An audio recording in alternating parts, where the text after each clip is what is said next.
Hello everyone, I'm Dr. Mohan Kumar V, consultant physician and DCP consultant at Revive Wellness Hospital, Mysore. So ಇವಾಗ ನಮ್ಮ ಹತ್ರ very interesting case ಇದೆ. ಒಂದು mister Noor Mohammad ಅಂತ. Is aged around 78 years. ಇವ್ರದ್ದು history ಭಾಳ ಚೆನ್ನಾಗಿದೆ. Is diabetic for the last 21 years. ಅದ್ರ ಜೊತೆಗೆ 35 ವರ್ಷಗಳ ಹಿಂದೆ ಇವ್ರಿಗೆ ಒಂದು ಹಾರ್ಟ್ ಅಟ್ಯಾಕ್ ಆಗಿತ್ತು. ಅಲ್ಲಿಂದ ಅವರು ಹಾರ್ಟ್ಗೆ ಮೆಡಿಕೇಶನ್ ತಗೊಳ್ತಾ ಬಂದಿದ್ರು. ಯಾವುದೇ ರೀತಿ ಇಂಟರ್ವೆನ್ಷನ್ ಆಗಿರಲಿಲ್ಲ. So diabetic for the last 21 years he stays in Hassan. So last 6 months back ಕೆಲವು medications ನ ಸ್ಟಾಪ್ ಮಾಡಿದ್ರು. So ಒಂದು 2 months back he was admitted in Hassan hospital with acute left ventricular failure. ಅಂದ್ರೆ heart pumping weak ಆಗಿ pulmonary oedema ಆಗಿ ಅವರು hospital admit ಆದ್ರು. ಅಲ್ಲಿ ಆಂಜಿಯೋ ಮಾಡಿದ್ರು.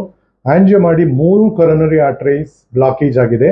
ಇವರಿಗೆ ಇಮಿಡಿಯೇಟ್ ಆಗಿ ಏನಾದರೂ ಇಂಟರ್ವೆನ್ಷನ್ ಆಗಬೇಕು, ಮೈಸೂರು ಕರ್ಕೊಂಡು ಹೋಗಿ ಅಂದ್ಬಿಟ್ಟು ಅವ್ರನ್ನ ಕಳಿಸಿದ್ದಾರೆ. ಮೈಸೂರಲ್ಲಿ ಅವರು NH ಬಂದಿದ್ದಾರೆ.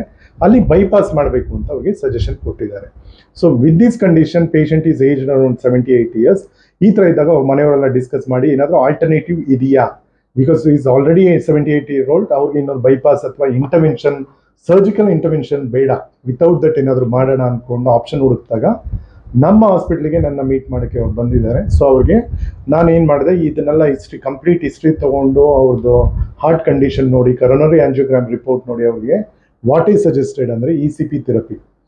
ನನ್ನ ಹತ್ರ ಬಂದಾಗ ಅವ್ರ ಕ್ರಿಯಾಟಿನಿನ್ ಕೂಡ ಸ್ವಲ್ಪ ಜಾಸ್ತಿ ಆಗಿತ್ತು. Ejection fraction was 40%. ನಾರ್ಮಲ್ ಆಗಿ ಎಬೋವ್ 55% ಇರಬೇಕು. ಇವ್ರದ್ದು ಇಜೆಕ್ಷನ್ ಫ್ರಾಕ್ಷನ್ ವಾಸ್ 40%. ಈ ವಾಸ್ ಸಿಂಪ್ಟಮ್ಯಾಟಿಕ್. ತುಂಬ ಸುಸ್ತಾಗೋದು, ನಡೆಯೋಕ್ಕಾಗ್ತಾ ಇರಲಿಲ್ಲ, ಅಥವಾ gastric symptoms because of intestinal congestion ಅಂತ ಹೇಳ್ತೀವಿ, ಆ ಥರ ಎಲ್ಲ ಸಿಂಪ್ಟಮ್ಸ್ ಅವ್ರಿಗೆ ಸಾಕಷ್ಟು ಇತ್ತು. ಸೊ ಅವರು ಮಕ್ಕಳು ಮತ್ತು ಫ್ಯಾಮಿಲಿಯವರೆಲ್ಲ ಬಂದು ಡಿಸ್ಕಸ್ ಮಾಡಿದ್ರು. ಸೊ ECP ಬಗ್ಗೆ ಸಾಕಷ್ಟು ವಿವರವಾಗಿ ಅವ್ರಿಗೆ ಹೇಳಿದಾಗ ಆಯಿತು ಮಾಡಿಸ್ತೀನಿ ಅಂತ ಒಂದು ಕಾನ್ಫಿಡೆನ್ಸ್ ಇಟ್ಕೊಂಡು ಅವರು ನಮ್ಮಲ್ಲಿ ECP ಥೆರಪಿನ ಕೊಡಿಸಿದ್ರು. ಸೊ ನಾವು after 35 sessions of ECP therapy patient ಭಾಳ ಕಂಫರ್ಟಬಲ್ ಆಗಿದ್ದಾರೆ. ನಾಟ್ ಓನ್ಲಿ ದಟ್, ಅವ್ರ ejection fraction from 40 it has gone up to 58%. Post ECP ನಾವು ಮತ್ತೆ ಎಕೋ ಮಾಡಿದ್ವಿ, ಅದರಲ್ಲಿ ejection fraction has come up to 58%. Not only that, apart from small issues gastric ಅಂತದ್ದು because of the medication, even is creatinine kidney function ಕೂಡ improve ಆಗಿದೆ. So patient is overall feeling better. As I examined the patient, he looks much better and feels much better. So this is about ECP therapy which has done wonders for Mr. Noor Mohammad, who is elderly and aged around 78 years. So ಇವಾಗ ಅವ್ರ ಮಗಳ ಹತ್ರ ನಾವು ಕೇಳೋಣ, ಅವರ ಅನುಭವ ಹೇಗಿತ್ತು ECP ತಗೊಂಡ್ಮೇಲೆ, ಅದಕ್ಕೆ ಮುಂಚೆ why did she come to our hospital, ನಮ್ಮ ಹಾಸ್ಪಿಟಲ್ ಬಗ್ಗೆ ಹೇಗೆ ಗೊತ್ತಾಯಿತು, ಮುಂಚೆ ಅವ್ರಿಗೆ ಏನೇನು ಸಜೆಷನ್ ಕೊಟ್ಟಿದ್ರು ಅದ್ರ ಬಗ್ಗೆ ಕೇಳೋಣ. ಹೇಳಿ. ಹೌದು, ನಾವು ನೋಡಿದ ಹಾಗೆ ತಂದೆಯವರು ತುಂಬ ದಿನ ವೀಕ್ ಆಗ್ತಾನೆ ಹೋಗ್ತಾ ಇದ್ರು. ಅದ್ರ ಮೇಲೂ ಡಾಕ್ಟರ್ಸ್ಗಳು NHನಲ್ಲಿ ಆಪ್ರೇಷನ್ ಮಾಡಲೇಬೇಕು ಅಂತ ಹೇಳ್ಬಿಟ್ಟು ICUನಲ್ಲಿ ಎಲ್ಲ ಇಟ್ಟಿದ್ರು. ಅದನ್ನೆಲ್ಲ ನೋಡೋಕ್ಕೂ ಆಗ್ತಾ ಇರಲಿಲ್ಲ.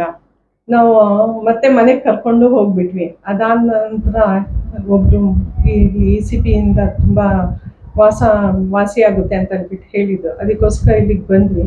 ಕಂಟಿನ್ಯೂಸ್ ಆಗಿ ನಾವು 35 ಸೆಷನ್ಸ್ನು ECP ತಗೊಂಡ್ವಿ, along with the tablets also. ನಮಗೆ ಡೇ ಬೈ ಡೇ ಇಂಪ್ರೂವ್ಮೆಂಟ್ಸನ್ನು ಕಾಣಿಸ್ತಾ ಬಂತು.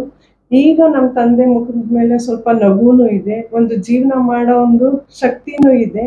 ಈಗ ಅವರು ಯಥಾ ಪ್ರಕಾರ ತಮ್ಮಷ್ಟಿಗೆ ನಮಾಜಿಗೆಲ್ಲ ಹೋಗ್ತಾರೆ, ತಮ್ಮ ಕೆಲಸಗಳನ್ನು ಮಾಡ್ಕೊಳ್ತಾ ಇದ್ದಾರೆ. ಮೊದಲೆಲ್ಲ ಮರುವಿನಂಗೆ ಸುಮ್ಮನೆ ತಲೆ ಬಗ್ಗಿಸ್ಕೊಳ್ತಾ ಇದ್ರು. ಈಗ ಅದು ಇಲ್ಲ, ಸ್ವಲ್ಪ ನಗ್ತಾರೆ. ಈಗ ಮನೆ ಅನ್ನೋದೆಲ್ಲ ಮರ್ತು ಬಿಟ್ಟಿದ್ರು, ಮನೆ ಮಕ್ಕಳು ಎಲ್ಲರನ್ನ ಮರ್ತು ಬಿಟ್ಟಿದ್ರು.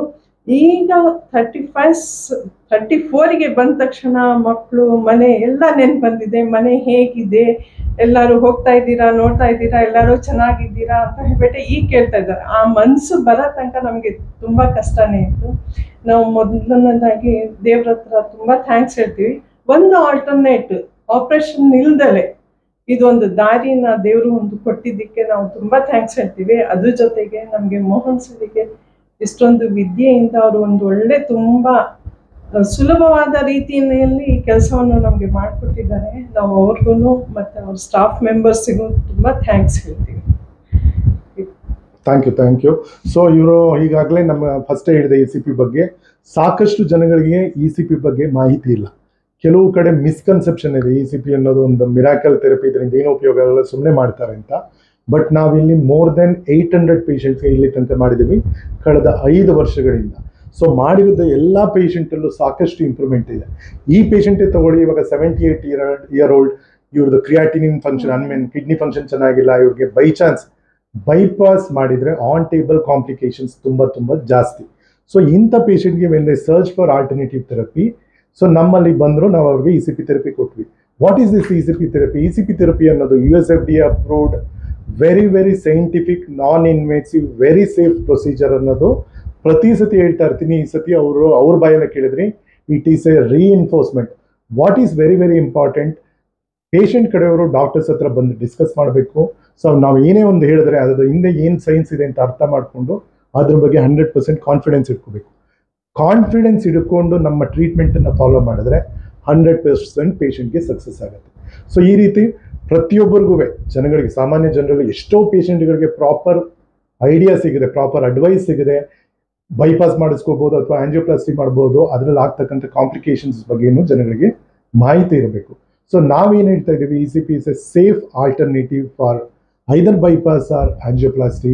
In some cases it is better than either angioplasty or even bypass surgery. So ನಮ್ಮ ಹತ್ರ ಕೆಲವು ಪೇಷಂಟ್ಗಳು ಬರೋರು ಪೋಸ್ಟ್ ಬೈಪಾಸ್ ಮತ್ತೆ ಬ್ಲಾಕೇಜಸ್ ಆಗಿದೆ, ಪೋಸ್ಟ್ ಬೈಪಾಸ್ ಅವ್ರು ಹಾರ್ಟ್ ಫೇಲಿಯರ್ ಆಗಿರುತ್ತೆ, ಅಂಥವ್ರು ಬಂದು ತೊಗೊಂಡಿದ್ದಾರೆ. ಪೋಸ್ಟ್ ಆಂಜಿಯೋಪ್ಲಾಸ್ಟಿ ಮತ್ತೆ ಬ್ಲಾಕೇಜಸ್ ಆಗಿದೆ, ಅಂಥವ್ರು ಬಂದು ತೊಗೊಂಡಿದ್ದಾರೆ. ಸೊ ಎಲ್ಲ spectrum of coronary artery disease including heart failure, ECP therapy really works wonders. Apart from ECP therapy, choosing the right combination of medications very important. ಅದರ ಜೊತೆಗೆ life style modification from patient side, ಅಂದರೆ proper ಆಗಿ diet ತೊಗೊಳ್ಳೋಂಥದ್ದು, ಎಷ್ಟಾಗುತ್ತೋ ಅಷ್ಟು active ಆಗಿರೋಂಥದ್ದು. Elderly ಪೇಷಂಟ್ಗೆ simple ಆಗಿ ಏನು advice ಮಾಡ್ತೀವಿ, ಆಕ್ಟಿವ್ ಆಗಿರಿ, ಎಷ್ಟಾಗುತ್ತೋ ಅಷ್ಟು ವಾಕ್ ಮಾಡಿ. ಇಷ್ಟನ್ನು ಮಾಡ್ಕೊಂಡು ಹೋದರೆ ಖಂಡಿತ ಅವರ ಇರೋ ಸಿಂಟಮ್ಸು ಖಂಡಿತ ಕಡಿಮೆ ಆಗುತ್ತೆ. ಜೊತೆಗೆ ನಾವಿಲ್ಲಿ documentary evidence in terms of ejection fraction prior to ECP therapy, post ECP therapy ಎರಡನ್ನೂ ಕೊಟ್ಟಿದ್ದೀವಿ. ಪೇಷಂಟ್ ಜೊತೆ ಡಿಸ್ಕಸ್ ಮಾಡಿದ್ದೀವಿ, how ECP really helps the patient. So ಈ ರೀತಿ ಇದೊಂದು ವಿಚಾರಗಳನ್ನ ಹೇಳ್ತಾ ಇವತ್ತಿನ ECP ಡಿಸ್ಕಷನ್ನ ಮುಗಿಸ್ತಾ ಇದ್ದೀನಿ. Thank you everyone.